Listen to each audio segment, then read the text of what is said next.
শ্রী শ্রী গুরুই নমঃ। আর্যবাণী চ্যানেল থেকে অ্যাস্ট্রোপামিস্ট শ্রী অনিশ বলছি। প্রত্যেককে আর্যবাণী চ্যানেলে সুস্বাগতম।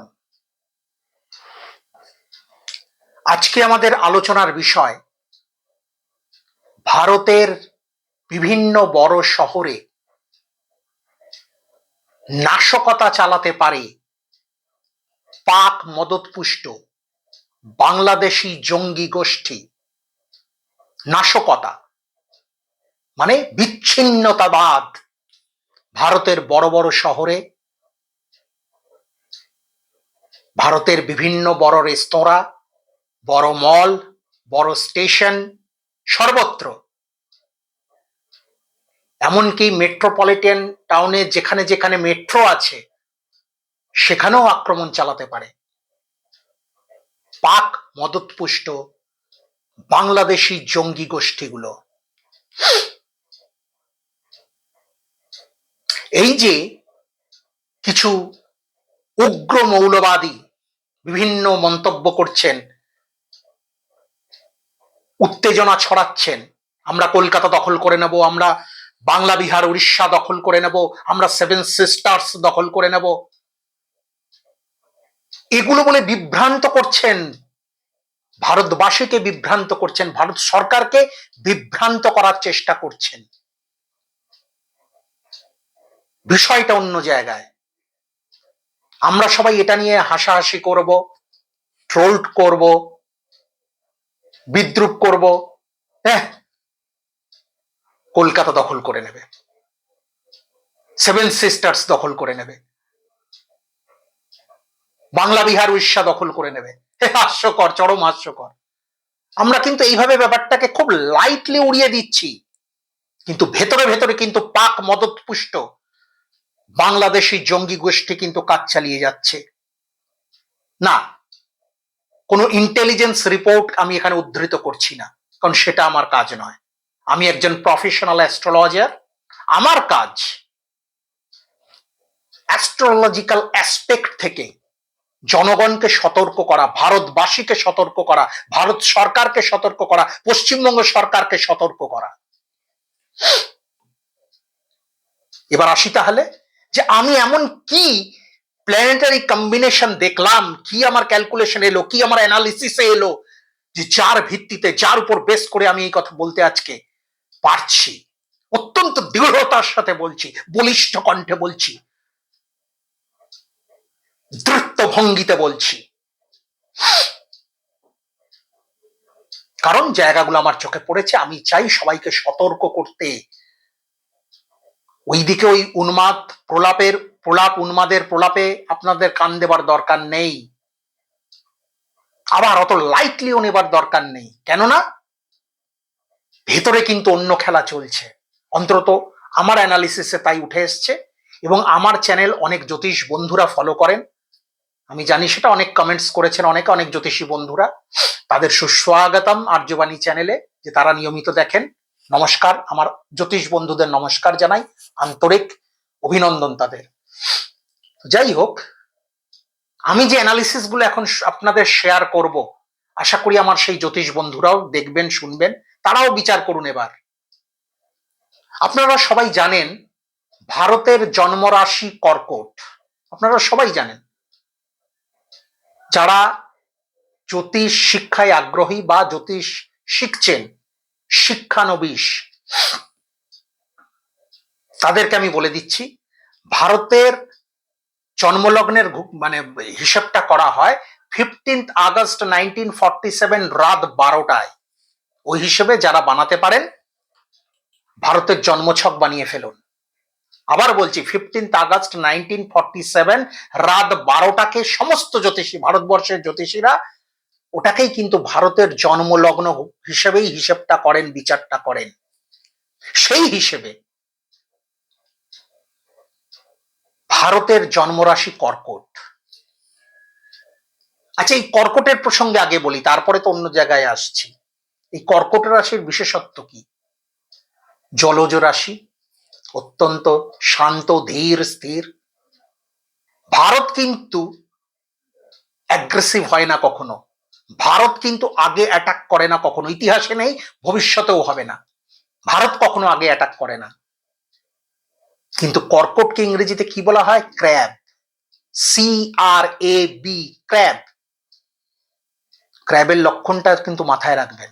ভারতকে যদি কেউ আক্রমণ করতে আসে, ভারত কিন্তু তাকে ক্র্যাবের মতো আক্রমণ করে ছিন্ন ভিন্ন করে দেবে কিন্তু, কারণ এটা কর্কট রাশির বিশেষত্ব। আপনি দেখবেন আপনাদের মধ্যে যারা কর্কট রাশি আছেন তারাও নিজেদের চরিত্রটা একটু চিন্তা করুন। তারা কিন্তু অত্যন্ত ধীর স্থির। তারা কিন্তু পায়ে পা দিয়ে কারোর সাথে ঝগড়া অশান্তি করা পছন্দ করেন না। বাট যখন তাদেরকে কেউ অ্যাটাক করে, বারবার অ্যাটাক করে, তাদের কিন্তু ধৈর্যের বাঁধ ভেঙে যায়। আমার কর্কট রাশির যেসব বন্ধুরা এখানে শুনছেন বা দেখছেন, তারা নিশ্চয়ই মনে মনে হাসছেন। একদম তাই, এটাই কর্কট রাশির বিশেষত্ব। কর্কট রাশি নিজে কখনো আগে আক্রমণ করবে না, কিন্তু তাকে যদি কেউ আক্রমণ করে সে কিন্তু ফটো ফিনিশ করে ছেড়ে দেবে। তো সেই হিসেবে ভারত কিন্তু কর্কট রাশি। এবার সেই কর্কট রাশিতে এখন মঙ্গল অবস্থান করছে। অগ্নিতত্ত্বের কারক গ্রহ মঙ্গল, সে অবস্থান করছে জলজ রাশিতে।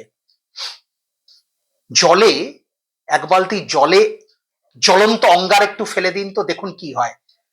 দেখবেন ধোঁয়ায় ধোঁয়ায় ভরে গেছে, কালো ধোঁয়ায় ভরে গেছে পুরো জায়গাটা।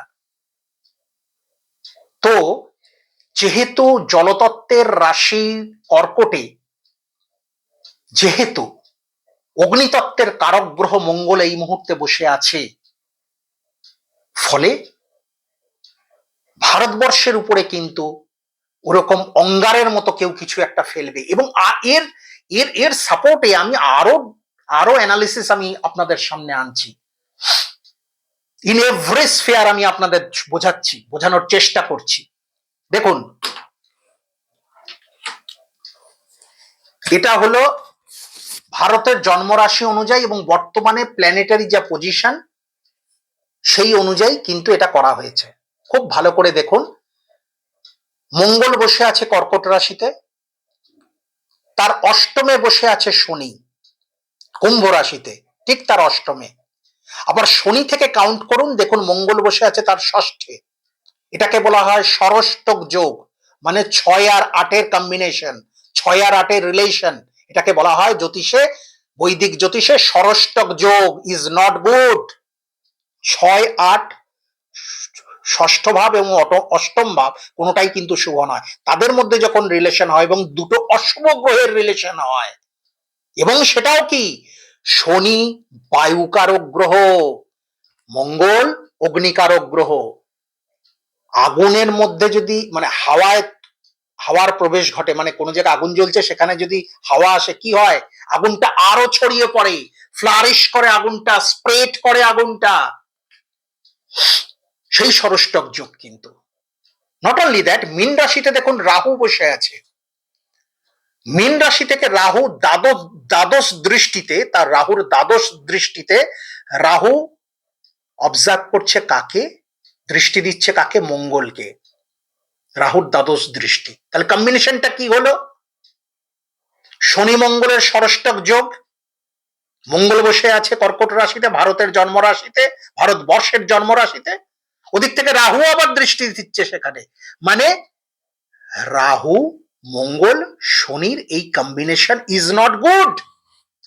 কার জন্য না, যারা কর্কট রাশি এবং যারা ভারতবর্ষ, মানে ভারতবর্ষের জন্য এটা শুভ নয়।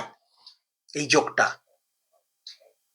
নানান জায়গায় এক্সপ্লোশন হতে পারে, নাশকতা হতে পারে, বিচ্ছিন্নতাবাদ দেখা দিতে পারে, জঙ্গি আক্রমণ ঘটতে পারে। এবার প্রশ্ন আসতে পারে কোন কোন জায়গায় জঙ্গি আক্রমণ ঘটতে পারে, তার কি কিছু পূর্বাভাস পাওয়া যাচ্ছে? হ্যাঁ, তারও পাওয়া যাচ্ছে। দেখুন, শুক্র বসে রয়েছে এই মুহূর্তে মকর রাশিতে, এবং শুক্রকে দেখছে কে, মঙ্গল। সমসপ্তমে দৃষ্টি দিচ্ছে মঙ্গল শুক্রকে। তো এটাই কি হবে, শুক্র হলো এমন একটা প্ল্যানেট যে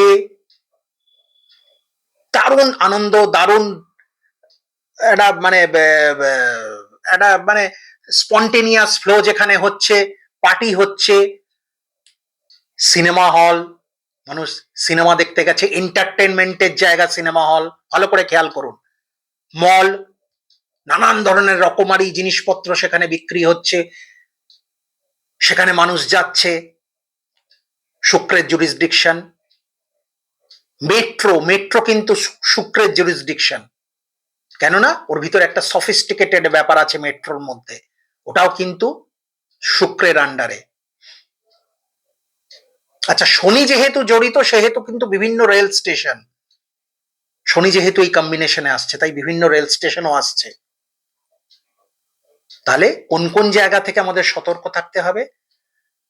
শপিং মল, সিনেমা হল, বড় বড় রেস্তোরাঁ যেখানে বড় বড় পার্টি হচ্ছে, সেলিব্রিটিদের পার্টি হচ্ছে, এবং শুক্র কিন্তু যে যে সেক্টরে রিলেটেড, যে যে সেক্টরে রিলেটেড, আমি তো বললাম এন্টারটেনমেন্ট, বললাম আমি বললাম যেখানে দারুণ অত্যাধুনিক, দারুণ আকর্ষণীয় জিনিসপত্র বিক্রি হয়, মলের কথা বললাম, মেট্রোর কথা বললাম, এ বাদেও অনেক জায়গা কিন্তু আছে শুক্রের আন্ডারে, শুক্রের জুরিসডিকশনে। তো সেই কারণে এইসব জায়গায় যখন আপনারা যাবেন খুব সাবধানে সতর্কতার সাথে যাবেন, চতুর্দিকে দৃষ্টি রাখবেন, সন্দেহজনক যদি কিছু চোখে পড়ে অবশ্যই পুলিশকে জানান, নির্দ্বিধায় নিঃসংকোচে অবিলম্বে পুলিশকে জানান যে এইখানে কিন্তু এই সন্দেহজনক জিনিসটা আমরা দেখতে পাচ্ছি। আপনাদের তৎপরতায় হয়তো অনেক বড় বিপদ থেকে মানুষ রক্ষা পেতে পারে। আচ্ছা, এবার প্রশ্ন হলো এই যোগটা কতদিন, এই ভয়ঙ্কর যোগটা কতদিন দৃশ্যমান হচ্ছে? আপাত দৃষ্টিতে যা ক্যালকুলেশন তাতে বলে দিচ্ছি। দেখুন, শুক্র মকর রাশিতে বসে আছে 28 ফেব্রুয়ারি পর্যন্ত, 2025-এর 28 ফেব্রুয়ারি পর্যন্ত শুক্র মকর রাশিতে বসে থাকবে, তারপরে শুক্র কুম্ভ রাশিতে চলে যাবে। 28 ফেব্রুয়ারি, অলমোস্ট সেম টাইম কর্কটে বসে আছে মঙ্গল, সেই মঙ্গল 21 ফেব্রুয়ারি চলে যাবে, তার বক্রী গতি নিয়ে চলে যাবে কিন্তু মিথুন রাশিতে। ফলে ওই ফেব্রুয়ারি মাস পর্যন্ত, মানে ধরে রাখুন ফেব্রুয়ারির শেষ পর্যন্ত এই যোগটা কিন্তু দৃষ্ট হচ্ছে, এই অশুভ যোগটা ফেব্রুয়ারি মাসের প্রায় শেষ পর্যন্ত কিন্তু দৃষ্ট হচ্ছে। এটা ডিসেম্বর চলছে, জানুয়ারি, ফেব্রুয়ারি, অত্যন্ত সতর্ক থাকবেন, অত্যন্ত সতর্ক। আর এগুলো আক্রমণ কিন্তু মেট্রোপলিটন টাউনে হবার সম্ভাবনাই বেশি, কারণ শুক্র কিন্তু ইন্ডিকেট করছে মেট্রোপলিটন টাউন, খুব সাবধান। কিন্তু আর একটা কথা যেটা বলার সেটা হলো যে এই যে কম্বিনেশনটা বললাম এতক্ষণ ধরে, এই কম্বিনেশন কিন্তু পরবর্তীতে আবার এই জায়গায় ঘুরে ফিরে আসবে নানান রকম ভাবে ফেব্রুয়ারির পরে, তখন আবার নতুন একটা ভিডিও দেব। আপাতত ফেব্রুয়ারির এন্ড পর্যন্ত এই সতর্কতা অবলম্বন করুন, পরবর্তীকালে আবার according to planetary condition and position তখন সেটাকে আলাদাভাবে তখন আবার নতুন একটা ভিডিও করে আপনাদের জানাবো। সবাই খুব সতর্ক থাকুন, অত্যন্ত সতর্ক থাকুন, খুব মানে অত্যন্ত সতর্ক থাকুন, এবং কিছু সন্দেহজনক দেখলে অবশ্যই পুলিশকে জানান। সবাই খুব ভালো থাকবেন, সতর্ক থাকবেন, সাবধানে থাকবেন, এবং জনজাগরণ তৈরি করুন। আমার এই ভিডিওটা শেয়ার করতে থাকুন যাতে সবাই দেখতে পান, সবাই জানতে পারেন, সবাই সতর্ক হতে পারেন। আপনি শুধু একাই সাবধানতা অবলম্বন করলে তো হবে না, সবাইকে সচেতন করতে হবে, সবাইকে সতর্ক করতে হবে। যাই হোক, সবাই খুব ভালো থাকুন, বিশ্বপিতা সবাইকে রক্ষা করুন, সমস্ত রকম বিপদ থেকে সবাইকে রক্ষা করুন। গুরু কৃপাহি केवलम